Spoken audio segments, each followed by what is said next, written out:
Okay, I just want to do a quick video to talk to you a little bit about sentence fragments. We had a few issues in the last assignment with sentence fragments, and this happens most often for adults when they write a lot like the way that they hear. So we're going to talk a little bit about that. First of all, we just have to talk about what a sentence fragment is. And a sentence fragment, it tries its best to be a sentence, but it just can't make it because it's missing something. In order to have a complete sentence, a sentence needs to have 5 things. And most of us already know this, but being able to identify it in our writing is a little bit difficult. Sometimes when we want to have more of a dramatic pause in our writing, we'll create a sentence fragment. We'll say something like, it was the most important thing that had ever happened to me, and then someone puts a period and says, more important than anything else. Well, that second part isn't a sentence by itself. It's an add-on to the first one. So we need an em dash, that's the double hyphen, or a comma. But that second part is now a sentence fragment, and that's a problem in our writing. So we need to make sure, first of all, that your sentence starts with a capital letter. And secondly, that it ends in appropriate punctuation. So remember that questions end in question marks, statements end in periods, and that we want to use exclamation points very, very sparingly in academic and professional writing. Remember that one exclamation point by itself shows extreme emotion. One exclamation point means, oh my goodness, Tommy's been hit by a car. So 3 in a row is pretty much screaming and yelling and hysterics and passing out. And I don't know, it's the 60s and it's the Beatles, or you're a 13-year-old girl and you're about to talk about Justin Bieber. So even one use of an exclamation point in a paper is a lot in professional or academic. So we want to use that sparingly. So if our sentence starts with a capital letter, it ends in appropriate punctuation, it needs to have a noun that acts as the subject. That means it's the thing or person in the sentence that is doing an action. And then it needs a verb, the action that noun is doing. They both have to be in there. The fifth thing is that the sentence needs to make sense. So when I say make sense, it doesn't mean that it has to be logical. You can still ride the rainbow glitter unicorn kitten on a spaghetti slide to the moon. It's it's just that it has to have a noun and a verb that go together. They have to agree. And so you have to check that out. For instance, if I say Thursday spent reading and playing computer games, it has a noun, Thursday, and it has a verb, spent, but the sentence is not complete because Thursday can't spend. So we need a helping verb to be something Thursday can do.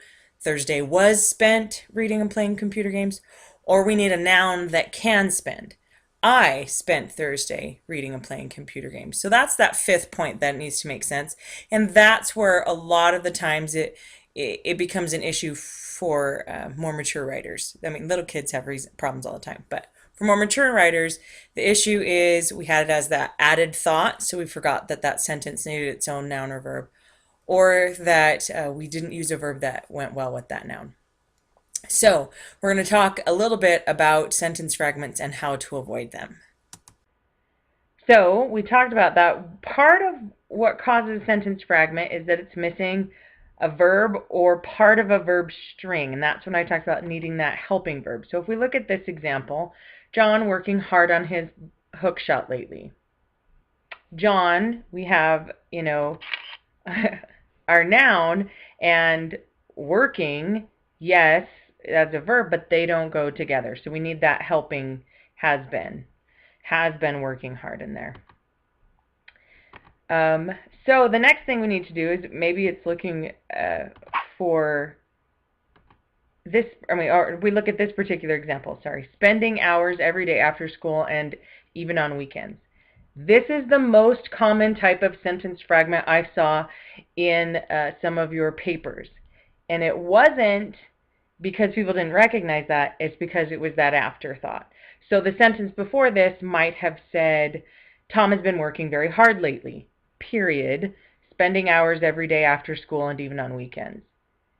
That's not a complete sentence. That's just an example I'm using for to show how Tom has been working very hard lately. So I can fix that by saying, Tom has been working very hard lately, spending hours every day after school and even on weekends. And I want to just a quick, while we're here talking about it, side note with colons and semicolons, which I will talk about a little bit more next week.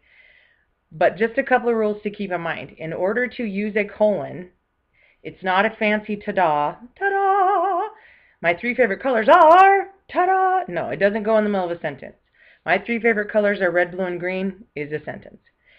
Everything before the colon has to be a complete sentence. I have three favorite colors, colon, red, blue, and green. So in this one, Tom has been working very hard lately, colon, spending hours every day after school and even on weekends. So that's the first note about that. And with semicolons, keep in mind that on each side of a semicolon, there must be a complete sentence that could stand alone, but you're trying to show a tighter connection, so you hook them together with a semicolon. So it has to be two complete sentences connected in meaning. We also had a lot of issues with that last week, so I'll talk about it a little bit more next week. The next issue we might have with